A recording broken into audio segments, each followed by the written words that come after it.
Salut tout le monde, j'espère que vous allez bien. Alors, là aujourd'hui, ça va être la deuxième partie des conseils que je peux donner aux futurs moniteurs. Soit aux très jeunes moniteurs qui viennent d'arriver dans le milieu, ou aux futurs moniteurs auto-école qui sont en formation et qui veulent devenir moniteurs. Donc là, ça va être la deuxième partie. Donc si c'est une vidéo qui vous plaît, n'hésitez pas à regarder la première que j'ai postée. Et donc voilà.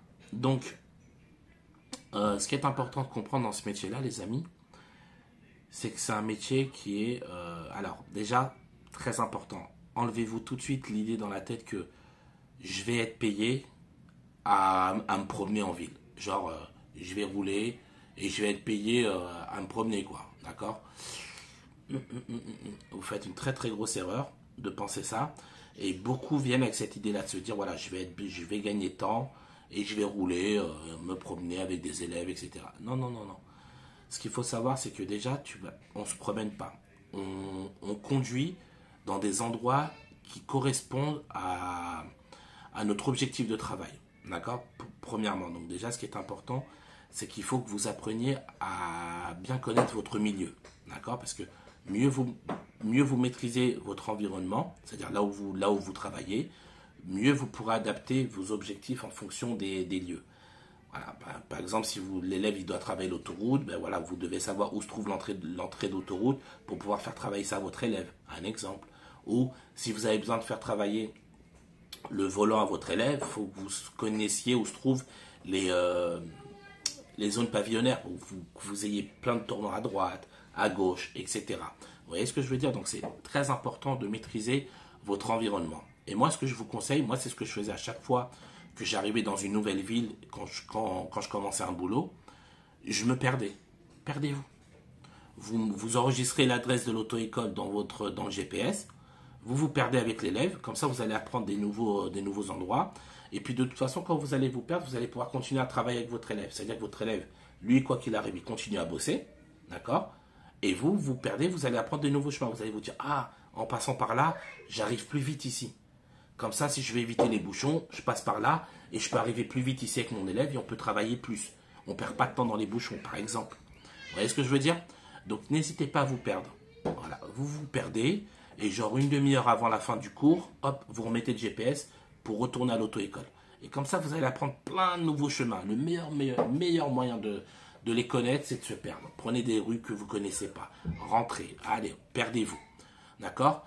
De toute façon, comme je vous disais, quoi qu'il arrive, vous serez toujours sur la route. Donc votre élève, quoi qu'il arrive, il va pouvoir travailler. Donc ça, à ce niveau-là, il n'y aura pas de souci. Voilà, donc perdez-vous. Perdez-vous, c'est important. Ok les amis? Première chose. Deuxième chose, quand vous... comment dire? Vous allez avoir souvent des élèves qui vont venir dans la voiture. Comment vous dire ça? Alors, attendez. Voilà, plutôt, n'oubliez pas que quand vous avez des élèves dans la voiture, vos élèves n'ont pas que la conduite dans la tête, d'accord? Ce qui fait que vous allez avoir des élèves qui vont venir, les élèves vont venir avec leurs problèmes, ils vont venir avec leurs histoires, avec leurs problèmes, avec leur vécu, ok? Et souvent, vous allez voir que vous allez devenir des psychologues, des confidents. L'élève, il aura besoin de s'exprimer, et souvent, c'est un truc tout bête, hein, vous allez voir, hein. Quand les élèves, souvent, ils ont quelque chose qui ne va pas dans leur vie, que ce soit au niveau de leur couple, ou des factures, ou des enfants, ou autre, ou de leur boulot même, ils vont souvent, parfois, se vider. Ils vont se lâcher, ils vont sortir tout ce qu'ils ont sur le cœur. Et souvent, soyez pas étonnés, hein, vous allez voir très régulièrement des pleurs. Des élèves qui vont commencer à pleurer. Ils vont commencer à pleurer, etc. Et croyez-moi, vous allez voir un truc tout bête, hein, mais je vous assure. Moi, à chaque fois que j'ai des élèves qui se mettent à pleurer en cours, pour X raisons, hein, parce qu'il y a un trop dans leur vie, etc., et que ça sort, je vous jure que juste après, l'élève, il devient impeccable. C'est tout bête. Et comme ce que je dis aux élèves, je leur dis, après, souvent, les élèves, ils vont venir, ils vont s'excuser. On dira, ah, je suis désolé, je m'excuse, j'aurais pas dû vous montrer ça et tout. Mais au fait, moi, entre guillemets, je suis content. Alors, je leur dis pas trop, mais je suis content. Pourquoi? Parce que dès que ça sort, l'élève se met à mieux rouler parce qu'il a sorti tout ce qu'il avait sur le cœur. Voilà, il a pleuré, pleuré, pleuré, pleuré. Et après, il se remet à conduire, il est plus allégé. Et donc, du coup, la conduite est meilleure juste après. C'est incroyable, hein. Je vous assure, c'est incroyable. Donc, soyez pas choqués, d'accord? Même au contraire, dites-vous, quand l'élève va pleurer, juste après, il va conduire beaucoup mieux. C'est radical. Franchement, c'est incroyable. Et donc voilà, comme je vous disais, vous allez devenir des confidents, les élèves, parce que ce qui est bien, c'est que nous, les moniteurs, on a une position où on ne fait pas partie de la vie de l'élève. C'est-à-dire que l'élève n'a pas peur d'être jugé par nous. Donc si par exemple l'élève il a besoin de, je sais pas moi, il dit ouais, là, il va te dire un truc tout bête, ça va pas avec ma femme ou ça va pas avec mon mari, etc. Il n'a pas peur que tu ailles en parler à quelqu'un d'autre, il n'a pas peur que tu le juges parce que tu es que son moniteur. Mais d'un côté c'est bien, parce que comme ça l'élève il va se lâcher et puis tu vas voir ça va le soulager, il va beaucoup mieux conduire. Mais c'est radical. Donc soyez pas étonnés. Vous n'êtes pas que des moniteurs. Il faut vraiment le comprendre. Vous êtes aussi ouais, vous êtes des confidents. Vous êtes des confidents. Voilà. Et du coup, moi je trouve que c'est une bonne chose. Comme ça, l'élève, le fait déjà que ça crée un lien avec son moniteur ou sa monitrice, d'accord. Et en plus de ça, l'élève, ça va pouvoir comme je l'ai dit, ça va pouvoir le soulager de certaines choses qui peut-être ne peut pas en parler avec sa famille ou autre, et qui peut en parler avec vous. D'accord. Et donc, ça a toujours, mais toujours, un point positif sur la conduite. Vous verrez, hein, au fur et à mesure. Au début, c'est un peu choquant, on est un petit peu étonné, on est surtout gêné. Ouais, ça nous fait mal, on est un peu gêné de le voir pleurer, surtout qu'on peut rien faire en vrai. Mais, radicalement après, la conduite, elle est, waouh, tellement, tellement, tellement mieux. Donc, vous êtes moniteur, et officieusement, vous êtes aussi pote, confident et psychologue. D'accord. Donc voilà, soyez pas étonnés, ça fait partie du métier, c'est ça le métier. D'accord. Voilà, ça fait partie des attributions qu'on a en tant que moniteur auto-école. Donc ne vous dites pas qu'on est seulement moniteur. D'accord les amis. Donc quoi d'autre.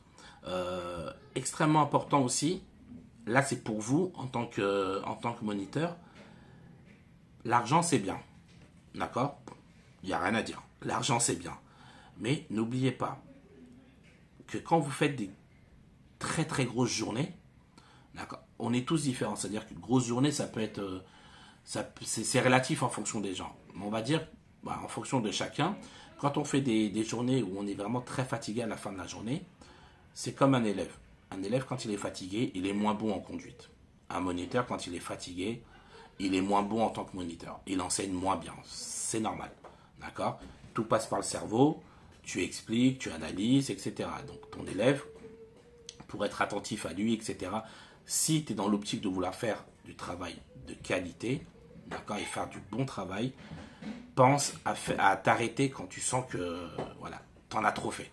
Je ne parle pas avec l'élève, je te parle en termes de charge de travail. D'accord. C'est pour ça que je disais l'argent c'est bien, mais ça ne fait pas tout. D'accord. Donc moi, en tant que... Comment dire, en étant passé par là, d'accord. Ouais, moi, quand j'ai commencé, j'avais 22 ans, tu sentais pas la même fatigue, d'accord. Je carburais à la fin de la journée, mais tu sens qu'à un moment, quand tu fatigues, tu es moins bon, d'accord. C'est comme dans tout, d'accord. Et donc, si tu es dans l'optique de vouloir rester un bon moniteur, fais attention à ne pas trop en donner en termes de charge de travail. Fais moins d'heures. Et comme ça, tu resteras bon avec chaque élève. Parce que tu vois, le problème, c'est que si tu pètes la forme à 8 heures du matin et que ton dernier élève, je sais pas moi, on va dire ton élève que tu finis à 20 heures, je donne une heure au hasard, mais tu finis à 20 heures. D'accord. Tu as un élève de 19 heures à 20 heures. Tu dois être capable de donner la même énergie à celui de 8 heures du matin qu'à celui de 19 heures. D'accord.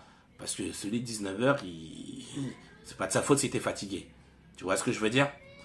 Donc, si tu n'arrives pas à lui donner la force et la bonne motivation, sache que tu dois plus terminer à 20 heures. En tout cas, moi, c'est un conseil que je te donne. D'accord. Voilà. Comme je t'ai dit encore une fois, l'argent, c'est bien. On aime tous l'argent. Mais il faut aussi qu'on garde une bonne ligne de conduite et qu'on soit compétent du début à la fin. Donc, si tu veux être compétent du début à la fin, réduis ta charge de travail. Si tu sens que tu es trop fatigué à la fin de la journée, ralentis. C'est mieux. D'accord? Voilà. Moi, je te parle vraiment dans le but de donner une qualité de travail au top pour tes élèves. Chaque élève compte. Il n'y a pas d'élève qui compte moins qu'un autre. D'accord? Donc, si on veut faire de la bonne qualité pour tout le monde, il faut aussi qu'on soit capable de connaître nos limites à nous en tant que moniteur. D'accord, les amis? Quoi d'autre que je pourrais vous donner comme conseil? Tac, tac, tac, tac, tac, tac, tac.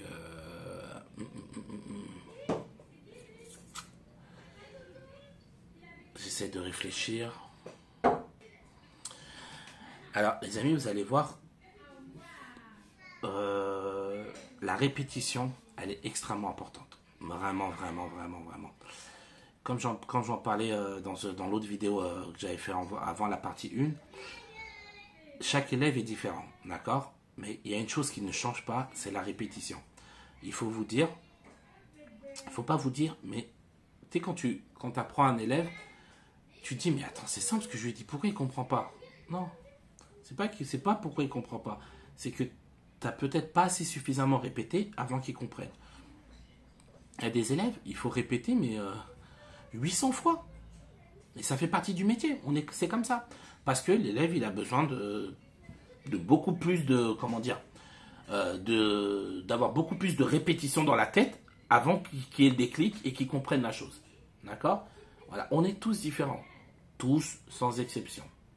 On avance tous différemment et donc du coup, répéter. C'est normal de répéter. Ça fait partie de notre métier. C'est très fatigant, mais c'est extrêmement productif pour les élèves. Donc, répétez les choses plein de fois.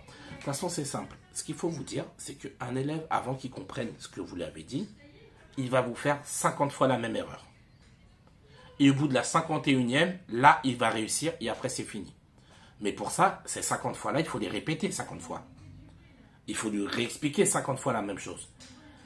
On ne peut pas se dire, mais attends, ça fait 4 fois que je lui explique qu'il ne comprend pas. Non, c'est normal. C'est normal. L'élève, il est stressé, l'élève, il est fatigué. Et comme je vous ai dit, tous les élèves sont différents. Donc, on répète, c'est normal. C'est fatigant, mais c'est normal. On répète, on répète, on répète, on répète. Un élève, avant d'être bon, il est obligé d'être nul. C'est normal. Voilà, moi, c'est ce que je dis à tous mes élèves. Hein.